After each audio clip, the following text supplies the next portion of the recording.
What's going on, America? What's going on, Facebook? What's going on, YouTube? What's going on, X, and all those other good joints? Is Kev from Kevin's Corner, where I try to make some sense out of nonsense. And I'm going to do just that tonight. But before we do that, please, if you have not, text MAGA to 330-974-4607. Please do so. Also, if you have not participated in my monthly fundraiser, you're welcome to do that as well if you got two nickels to rub together. The link is right below this video. Other than that, we might as well go ahead and get busy, but I want to make sure you like this video, that you share this video, and all of that good stuff, because you know I'm not getting no love from YouTube, y'all. Instead, I'm getting games played by them. So let's go ahead and get loose so we can get busy. We don't want to pull a hamstring, do we? That's right.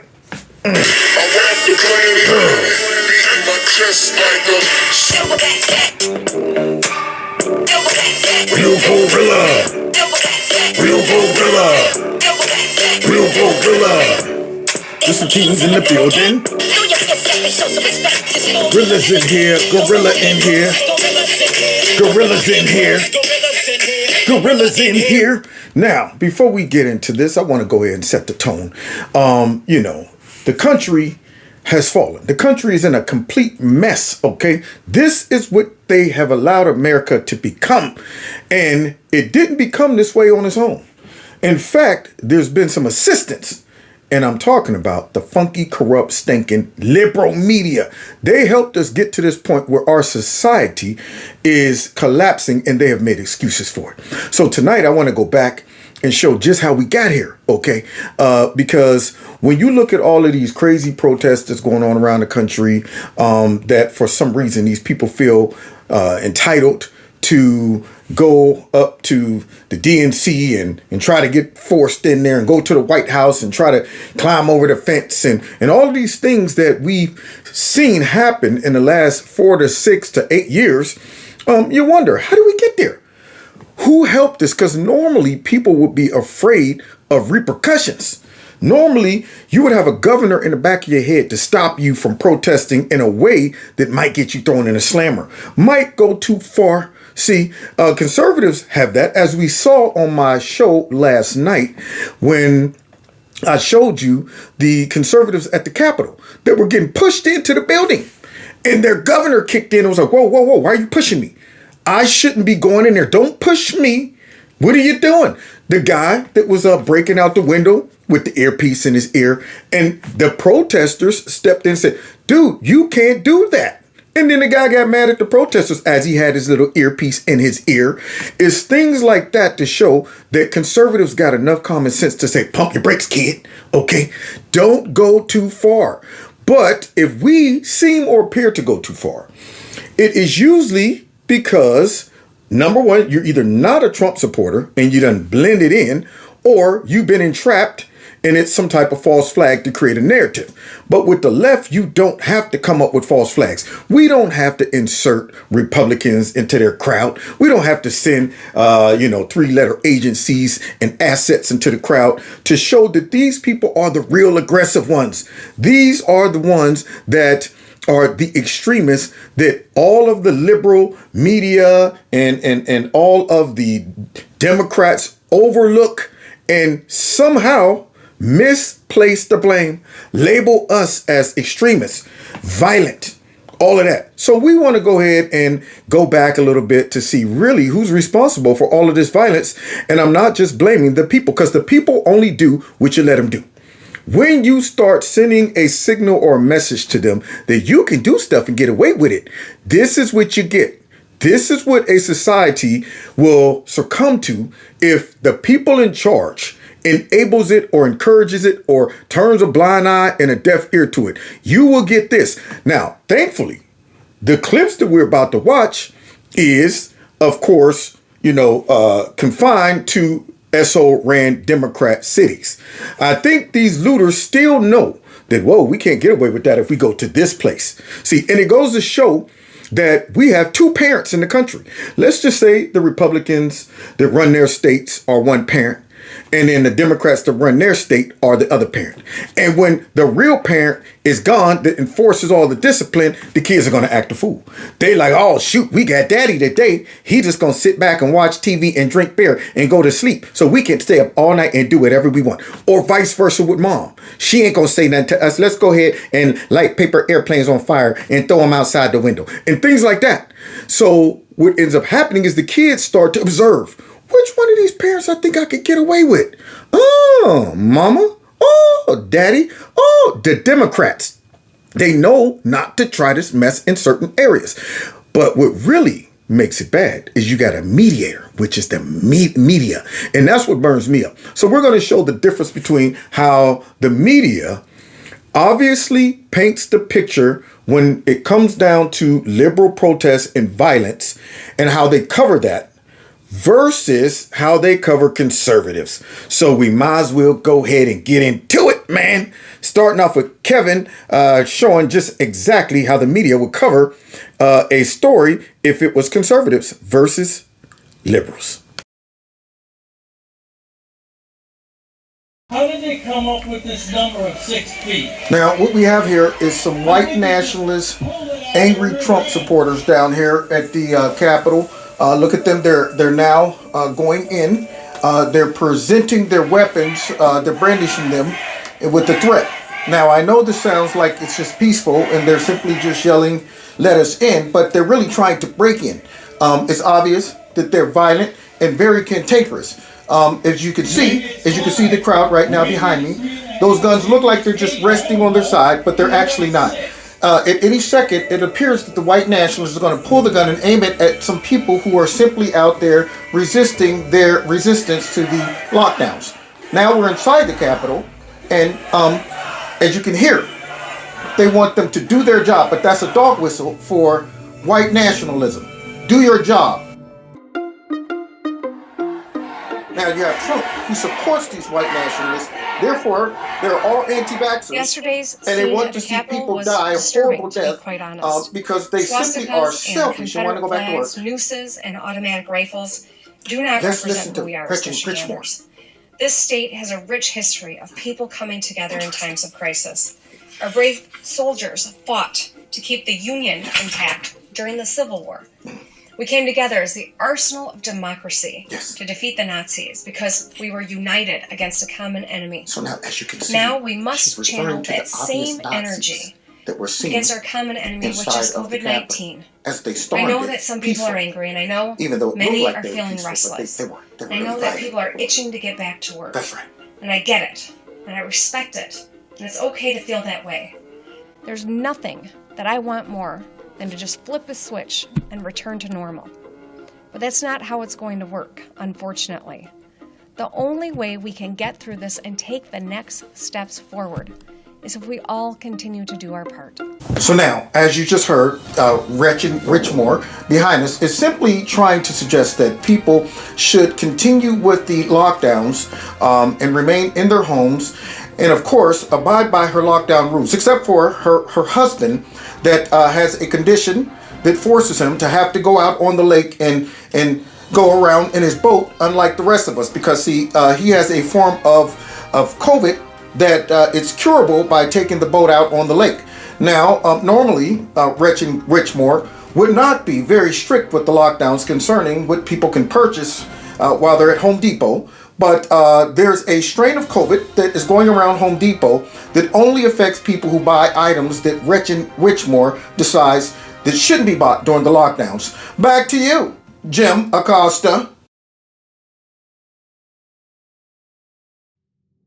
What you're seeing behind me is a lot of very feisty supporters of not riots or violence or anything like that, but they're fighting against white nationalism and racism, police brutality, which causes them to drum up an appetite. And as you can see, they're very hungry, they're very thirsty as they're taking things that they can't eat, but nonetheless, they're going to find a way to transfer that into substance. That's what they're doing here. So don't get it twisted. These people are, now that right there was a violent throw, but it was a mostly peaceful violent throw. You can see they're getting their exercise in as they jump over those counters. and they're getting lots of substance like potato chips and lottery tickets and condoms. These are all things that could help them out in their environment. Now, that plastic thing that they broke down right there, they're going to recycle that because they're fighting for climate, change, and they want to make sure that they protest, to let everyone know that the climate crisis is serious, and that's why they're recycling all of that. Now they're coming together as just a cohesive party, as they're sitting there jumping over things, and that's camaraderie. That's all that is. It's camaraderie. And they're making sure that they express their camaraderie by jumping over cabinets and appearing to knock down things. Now, here they all are. This right here is them all prepping for a race. They have several cars that have sort of joined the protest as well. And it's now just sort of a merry caravan. It is worth pointing out that it has been entirely peaceful. Sometimes angry, but entirely peaceful. A few people doing some graffiti. When others saw them doing the graffiti, they would shut them down, make them stop doing it. Bottle thrown, which is not uncommon.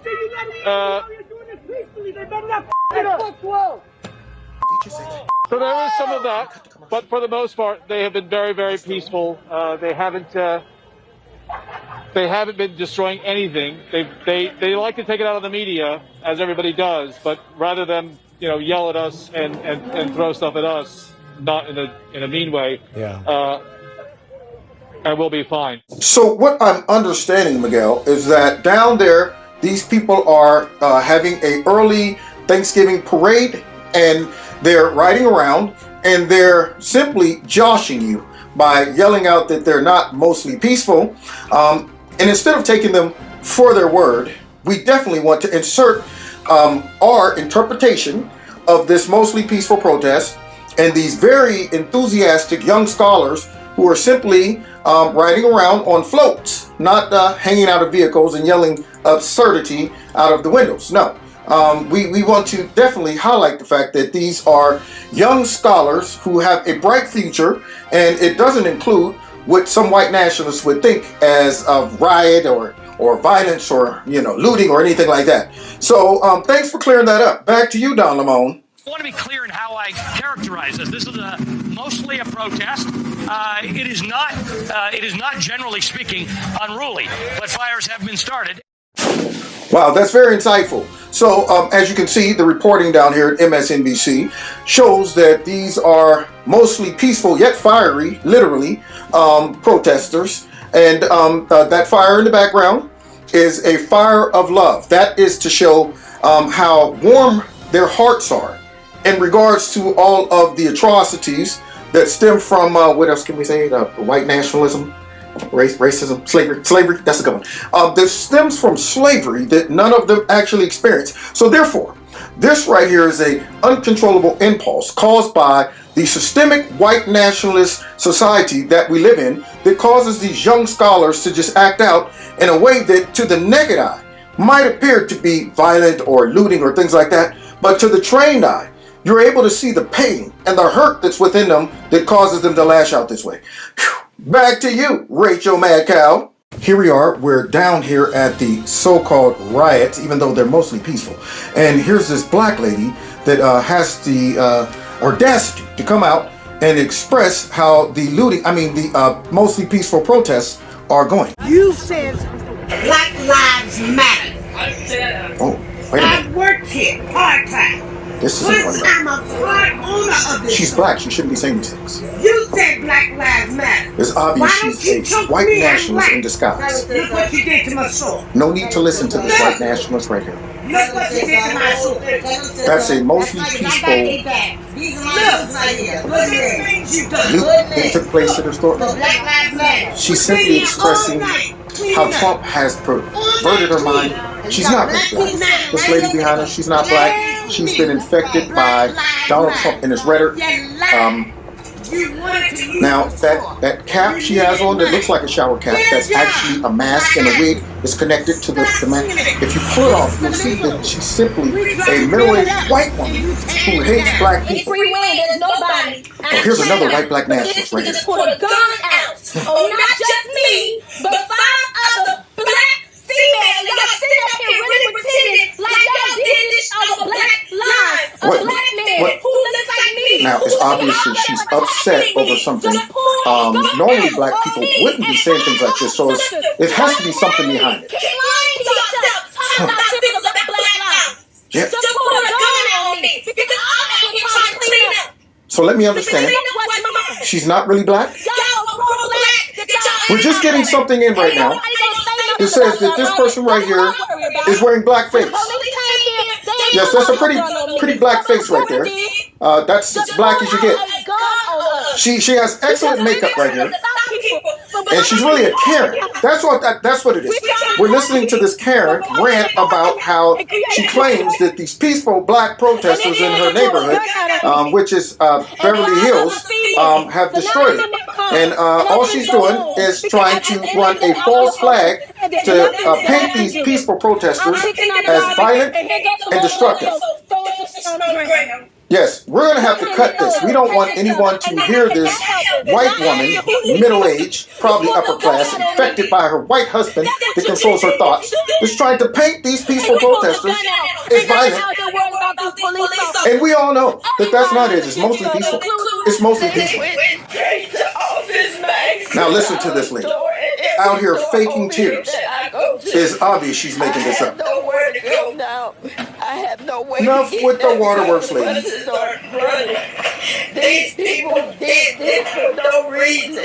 She's referring to white nationalist Trump supporters who invaded her neighborhood and decided to run in and say this is MAGA country, and decided to tear up all of the stores that these people attend, just to hurt black people more. Now right here, what you're experiencing right behind me is these people collecting early Christmas gifts to pass out to homeless children. Wait, something. We're listening to something. Wait, I'm listening. She left the car in the middle of the street. So some Nikes for some kids. Okay. She's nodding. She's doing this for reparations. She wants to get out of there. That's what this is. It's for reparations. That's what this is. More people pouring into the store. Come on, my damn. Look at them, all running in for early Christmas toys.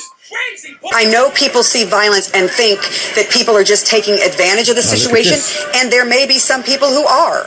I don't know that every single person is doing this born out of pain, but I can... Person in the background with a pit bull jumping around off the leash. What's going on with that? I thought you can't have a pit bull off the leash in a city. So here she is down here making excuses. This is how we got here. This is how our society has succumbed to these violent, radical protests, because people like this who supposedly represent, people of color, minorities and things like that, they are allowing themselves to be used to come out here and make excuses for negative behavior, for violent behavior, for unruly behavior, for breaking laws, breaking rules. You don't help black people or anybody by making excuses for them to be sorry. What you end up doing is setting them up for failure. If you really love black people, you would say, stop doing that. You're embarrassing us. You're making us look bad. You know what you're doing? You're laying the groundwork to have a rough go at life.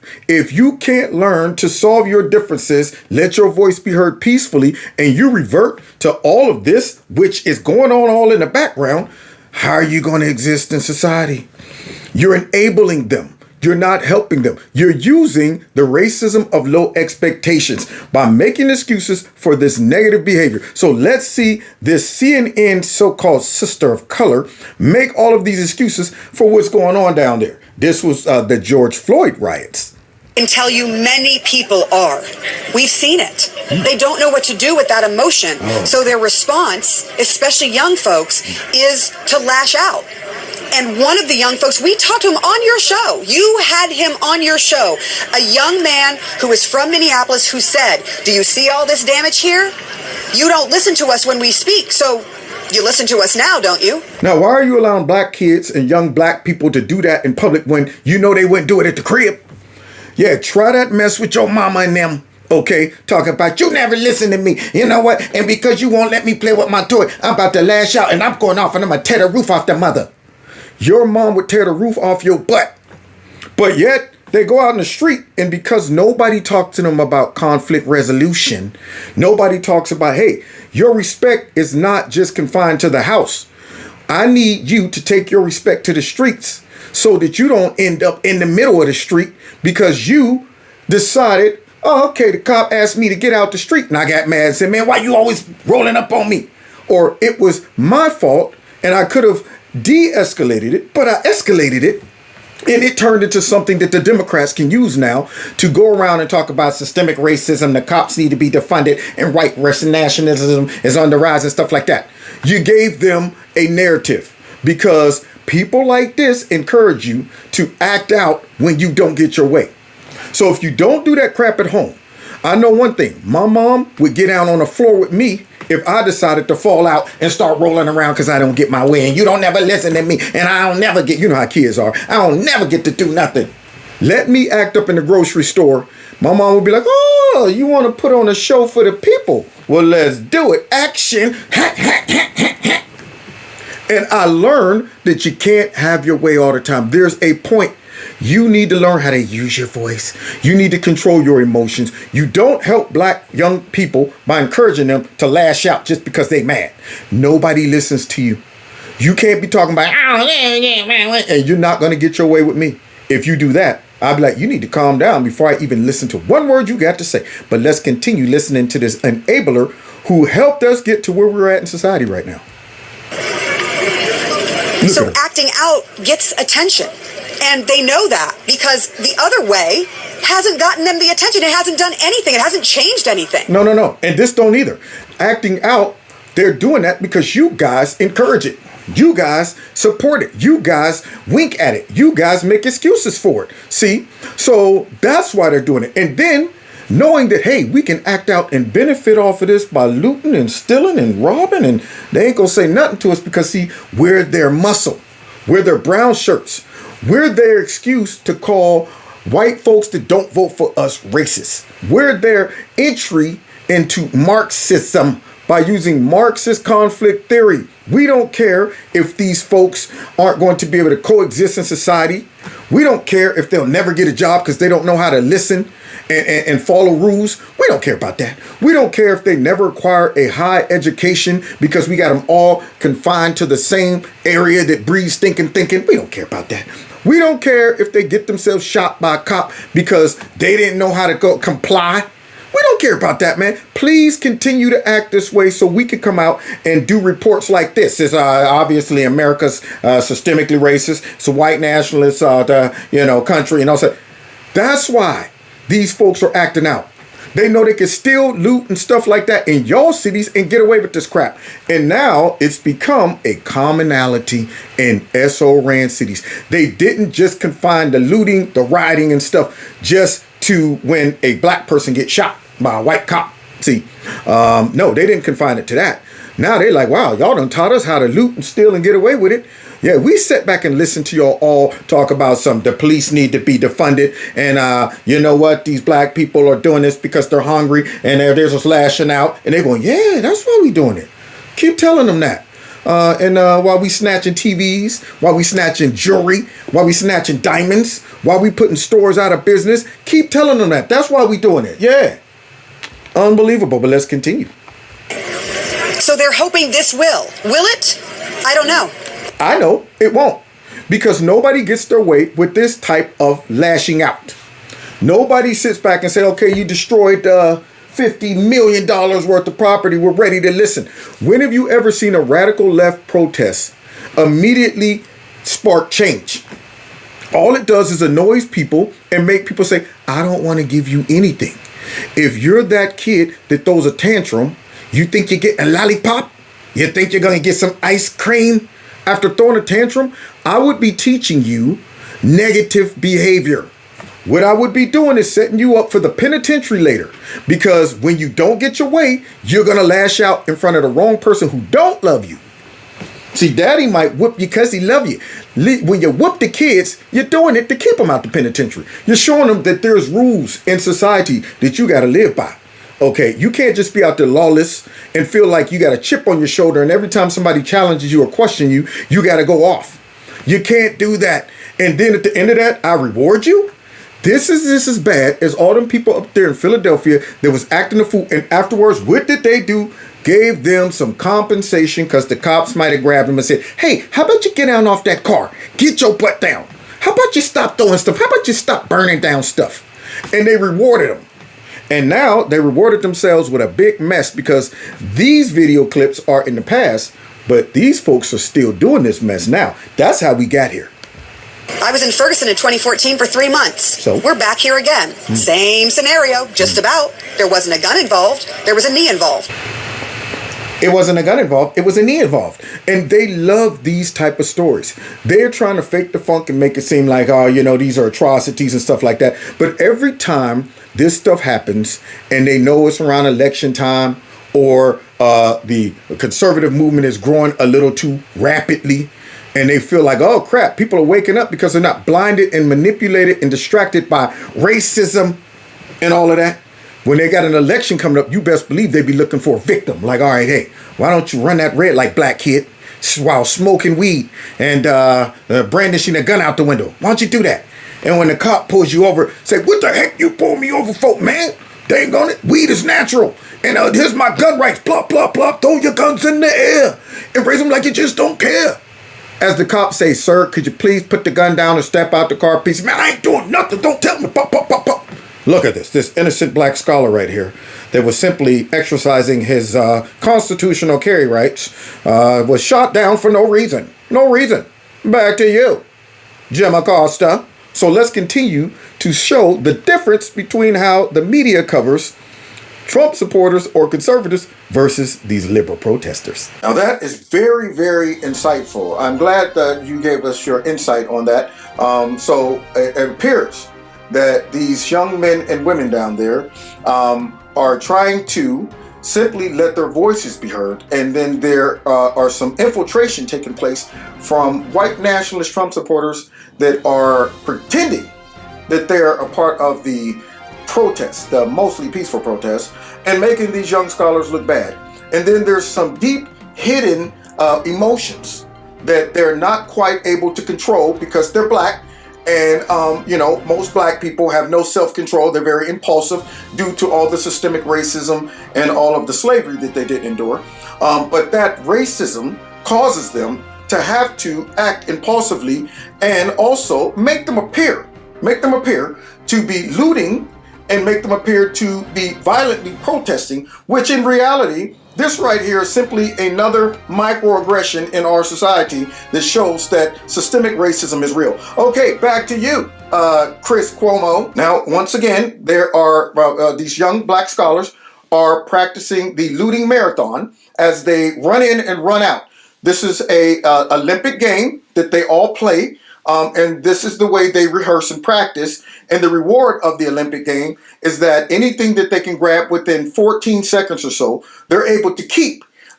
This is very common across the United States and the globe, only in liberal cities, because liberal cities host the looting games. And yes, this is a very popular game right there. Now, one component is attacking people and seeing just how quickly you can beat someone half to death after looting. That's kind of like the final part. You know, after you get done looting, you have to chase people out into the street and beat them and make it look like it is mostly peaceful. See, now you might think that person simply laying out there knocked out cold, but they're really a part of the looting games and the riot games that are hosted in Democrat cities. So, like right now, you see this video footage behind me right now, Jim?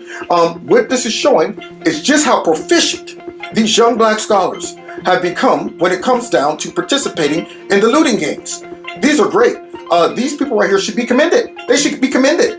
Yeah, see, so this right here is just showing the way that these young black men and women express their creativity and all of their athleticism. And they look like they have a bright future right here. And the stores are sponsoring the looting games. That's what's happening. I know some might think that the stores are unwillingly participating in this, but deep behind it, they are sponsoring it by dedicating money to Black Lives Matter. Now let's go back to CNN. One of multiple locations that have been burning in Kenosha, Wisconsin, over the course of the night. A second night since Jacob Blake was seen shot in the back 7 times. Oh, well, look at that. See, look at that barn fire that was so warm. They were roasting marshmallows. Now, let's go to something more sinister. Now, you see Donald Trump coming out with the Bible. Obviously, he hates black people, and he's using his white privilege to promote Christian, Anglo-Saxon Christianity. He's a part of the far-right Anglo-Saxon Christians that want to, of course, impose their form of radical Christianity on society. So right after he gets done using the Bible to manipulate the public, there's a rumor, I cannot confirm or deny, but the rumor has it that he's going to take that Bible and find all of the peaceful protesters that's sitting in a circle singing Kumbaya and start beating them over the head with the Bible. I cannot confirm that, but sources are, wait a minute. So it's true, he is going to be, and he's going to have the National Guard come in and just beat these people for no reason? That's right, because that's what white nationalists do. Okay, thank you. So there you have it. Donald Trump is going to use the National Guard to help with beating these people over the head with the Bibles. He's going to issue Bibles to every one of the National Guard members. Okay, good. So they're going to get Bibles. They're going to use Bibles instead of guns. Okay, so the National Guard is going to use Bibles instead of guns so that they can claim that the United States is a mostly Christian, white, Anglo-Saxon country. Thank you for that reporting. Thank you, Don. All right, back to you, Don, on my own. So you see how crazy it is when it comes down to the media. I know I'm doing parody. I know I'm doing that. But, you know, the sad part about it is that's the kind of ridiculous excuses and cover that they run for these crazy behind protests, and they've created monsters. That's what they have. If you don't believe me, let's check out this, y'all, because this right here is a little montage of these folks that helped bring America to where we are today. These protests have been largely peaceful. Mostly peaceful. Mostly peaceful. Mostly peaceful. How do they all know to say the same thing? Look at those mostly peaceful protesters. Whoa! Oh boy. Oh boy. I'm looking at those live pictures next to you, and they seem very peaceful. There are always folks on the fringes of protests that do the things that we don't like. A few people who break a few windows and burn a few cars. They just threw some. Break a few windows, you know, burn a few cars. Come on, man. Long as it ain't mine. Okay.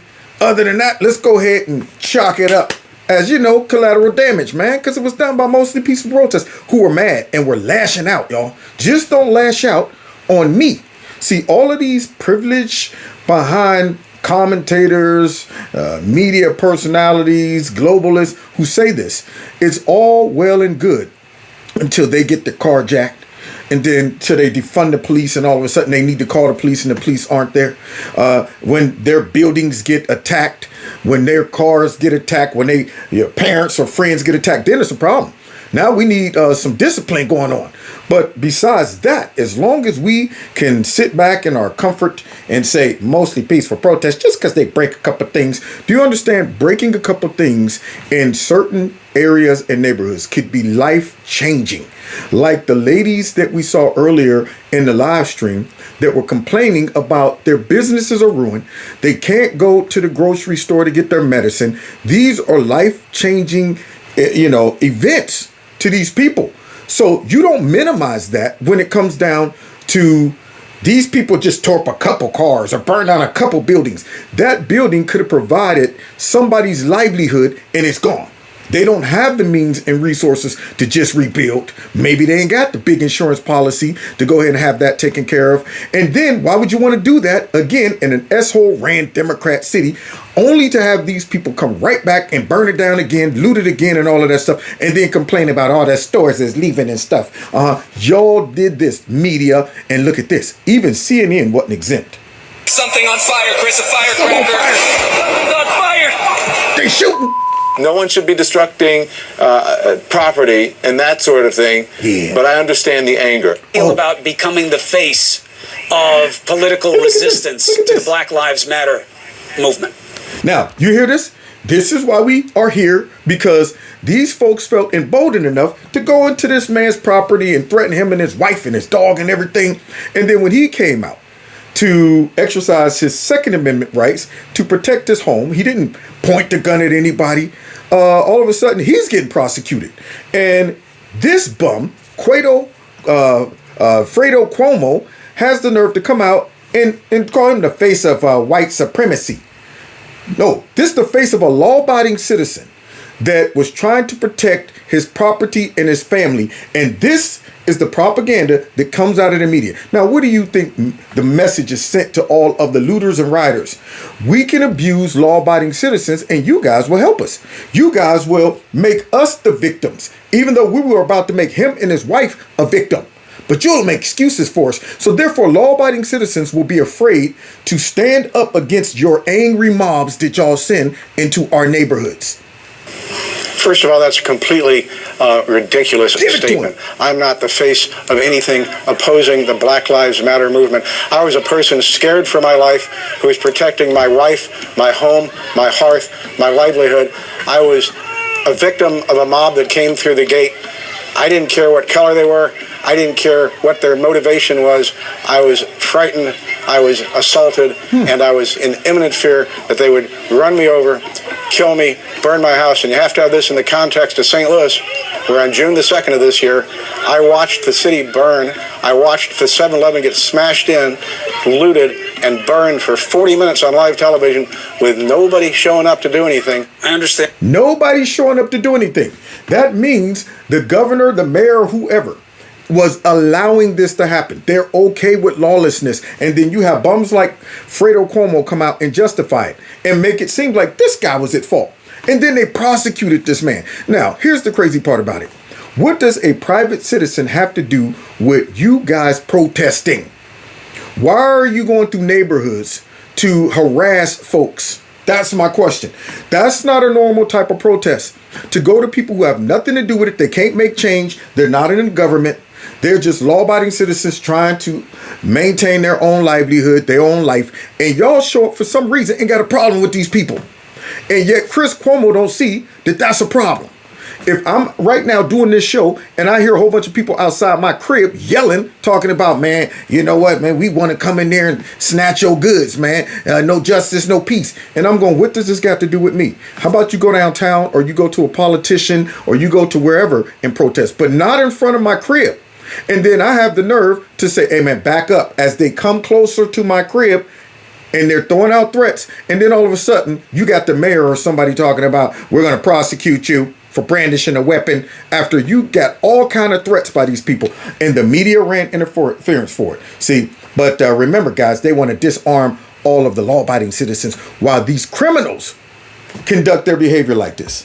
Understand what you say your rationale was. To be clear, did anything happen to you or your property? Seem trying to anything happen? Yeah, my life has been ruined. No. We'll get to that, Mr. McCloskey. I don't mean to cut you off. And that's been ruined because of people like Chris Cuomo.